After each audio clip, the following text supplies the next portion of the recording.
Okay, guys, so we drove home. We left.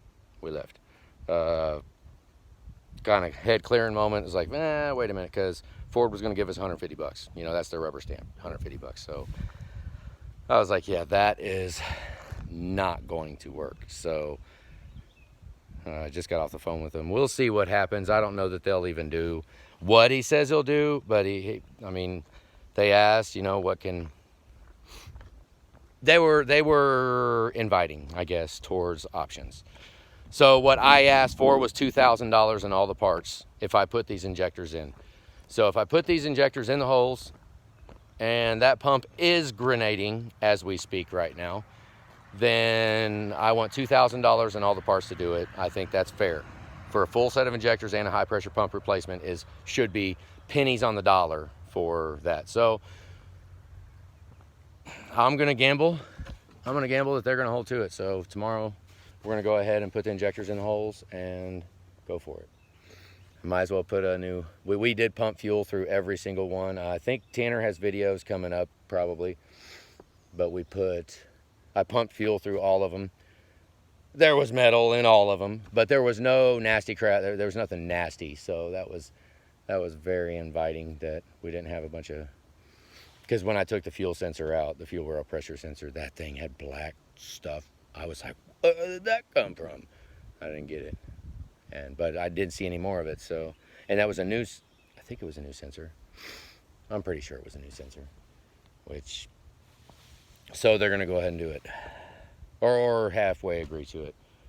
It turns into a bummer, you know. We put this pump in, and if this pump is bad, this pump potentially would throw stuff into the injectors, right? I mean, so a real argument would be, if that pump went bad, we'd like to have the injectors and the money, right? Because you could almost argue, except for the fact that cylinder number 1 was so gummed up when it showed up here, so you can't account that to the pump. Well, I mean, you can probably account it to the old pump, or something with the pump, who knows, low pressure, who knows what it was. But we can't account the damage that number 1 did after, when I first tried to fire it up, the gumming up, the nasty sludge that was in it. That might have been, I don't know how, inside the injector. There's no way. There's not very much fuel in the injector. Maybe. So, let's see. I don't know, man.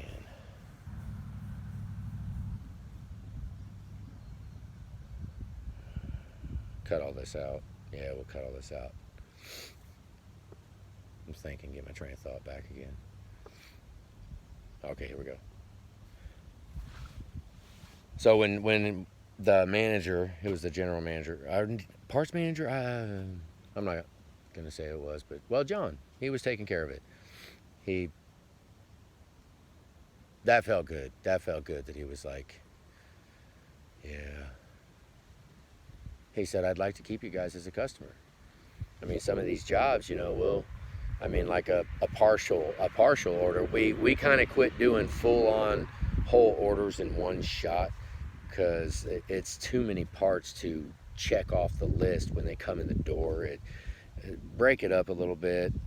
And so, I mean, each partial load is over $3,000 in parts that they walk in the door with. And, you know, and so hopefully, you know, but they got a profit off that. So they, you know, they probably make $300, maybe $400 off each load they carry in. And I don't know, there's probably been hundreds of them. So we'll see if they take care of us. I mean, because I get it. I understand. I mean, we want to put the best parts in. But really, I mean, if the best we can do is a potential warranty replacement for $150 on a high pressure pump and a 6.4, I mean, think about it. You know, that almost makes me think why all those other shops push Napa and all them other places, because they pay good. They pay the labor, the warranty rate is way better. That's what I heard. I don't know anything about it. I've never been there with it, but their labor rate is a lot better set up. Warranty labor rate. you know, like O'Reilly's and Ford and all them, they don't even have their hand on the ball, let alone, I mean, they dropped it a long time ago. So I mean, it very de-incentivized the shop owner. We'll say that, you know, because first off, you get paid in a long time for it. So, you know, the fact that you got payroll due this week don't matter. That don't matter. No, we'll get you next month. Right? Which, whatever, that's fine. I mean, you know, but get 45 claims going in 1 month and you're like, man, he worked for 12 days on nothing but labor and we ain't gotten a penny for it. It gits old at times, you know. And then when it does come, it's pennies on the dollar. So, you know, what are we doing? Wholesale work here? I mean, it's pennies on the dollar. We got some pavestones and me and Julie unloaded them yesterday. So I'm not trying, I mean, I am griping. Why do I gripe so freaking much? I mean, I must be a bellyache or something, carrying my purse around, moaning and groaning all the damn time. But, I mean, what sucks is I keep finding things I'm moaning and freaking groan about. Right? I don't know if we've never even shown here. We got our truck here. We built that deck. So I thought I would shoot this video real quick about, I mean, honestly, we're just making videos now. We might as well have kind of somewhat, I mean, it is videos about the shop, videos about the trucks, you know, and videos about what the shop goes through to get the trucks to where they're at. You know, I mean, so why not? I mean, if we're sitting there and I got a little issue about what a labor claim rate is, shoot, put that on video. You know, I did tell him that I had videos. I said that basically what I told him, and I can use it as a scapegoat. It's a double-edged sword, guys. It is, and I'm playing it like I'm playing it. Because I've been doing the videos, and he said, well, he didn't know. I guess he didn't know anything about no videos. He didn't know anything about it, and I was like, I told him this truck's from New Jersey, and there's a couple people watching it, you know, and because he said about the pump, he said he'll take the pump. That's what he said. I'll get this, guys. Okay, here, this is great. Okay, he said, well, and I knew in my mind too that me and Julie already talked about that. It's in a state of almost disassembly right now. He mentioned it. Well, Ford will pay his techs to do it. They won't pay me to do it. So they'll pay his techs full, like, labor warranty rate, right? Full labor warranty rate. But when they do that, I told him, I said, well, there's a whole bunch of people watching this. I said, you got a good tech that can put it back together? I said, because I'm going to critique it. That's why I told him that. I said, I'm going to critique it. I said, that's just what it is what it is. I mean, I'm going to show when I do it. Why can't I show when other people do it? And I said, he was like, what do you want from me? That's what he said. What do you want from me? Which is fine. I mean, but there's people out there that can do the exact same thing we do. I mean, there are. I don't know if they're at Shawnee Mission Ford. I don't know. Might be, maybe. But, you know, I mean, before, if that was basic, I mean, honestly, let's be honest, it was calling a bluff, and Medo, we're going to have to do it. We're going to have to do it. And I'm going to be ready to. I already kind of chambered around up in there, ready to go. And I told John, I said, all right, but if your guy messes this thing up, I said, I've got video after video showing the exact state, showing where nuts are missing at, where parts are not there. So when it comes back, I said, don't cost me more time because I have to go back and fix what your tech did. That's where I was trying to get across. I don't remember the exact words that were said. But I mean, honestly, they're not bastards. I mean, it's comforting when you get a hold of somebody like that actually that can make a decision. You know, because I'm going to be honest, Midway Ford, any of y'all know Midway Ford? I don't, you know, we still buy parts from them. They walked in, and they were there today.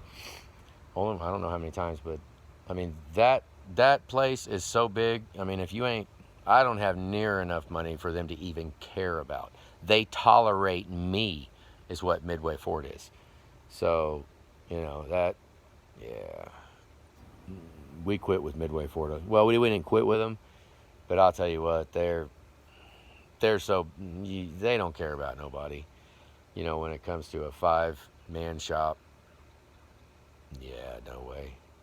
They'll stick us with it. So that's why we don't buy parts like that from Midway Ford. No way. And if Shawnee Mission Ford was getting ready to, I mean, I'm thinking about most of them parts got to be shipped anyways. They get here some will get here same day, but most of them get here tomorrow morning on the delivery truck whenever they go. But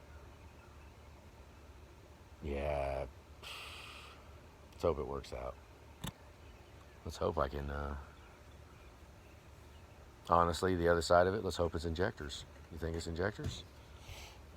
Injectors, fuel rails. We're getting fuel out of all of them. I videoed doing the driver's side too.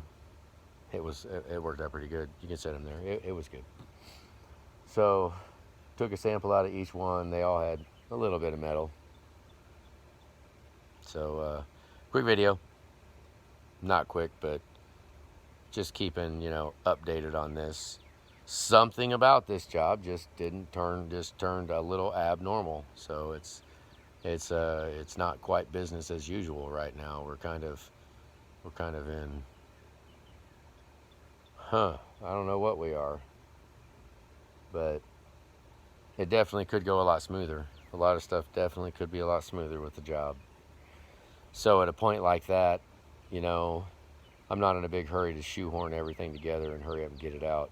I don't care if it takes an extra week. It doesn't matter. Because at the end of the day, at the end of everything, when you're sitting in your truck and it's out in New Jersey and you got it, I hope it's worth it. That's what I hope. That's what I want it to have. That's what I want to happen. Because it's just a big deal. I mean, it is. It's kind of a big deal. I mean, I know there are a lot of other people that make a lot more crap than we do, that do nicer stuff than we do, but walking in the shop and looking around being like, all right, let's get this cab off of here and power wash this frame and do all this stuff. But just a little talk. Have a good day, guys.